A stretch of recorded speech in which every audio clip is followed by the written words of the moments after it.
ব্যক্তির জন্য 4 দিন ও 40 দিন পর আপনারা যেটা করেন এটা বলে চল্লিশা। কি বলে? সবাই একটা রমরমা ভাব নিয়ে খাইতে যায়, মনে হয় যে বিয়ের দাওয়াত খাইতে যাইতেছে। আছে না নাই? তো যে মরছে আপনি তার জন্য কাঁদবেন, দোয়াই না করবেন, এত খুশি কেন আপনাদের? আপনি খাওয়ান, খাওয়াতে দোষ নাই।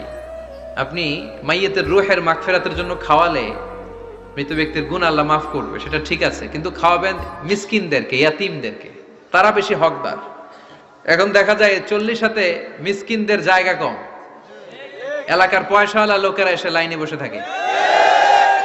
আমি দেখেছি যেটা, কিন্তু দরকার ছিল আমার আব্বা মারা গেছে, এই এতিমখানায় আমি একটা গরু দিয়ে দিলাম, ওরা সারা বছর খেতে পায় না, ওরা খাবে, খেয়ে আমার আব্বার জন্য দোয়া করবে, ঠিক কিনা?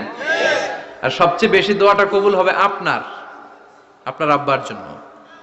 আপনি যাকে দোয়া করানোর জন্য আনলেন, উনি কি আপনার আব্বার জন্য কাঁদবে? আর কাঁদলেও এই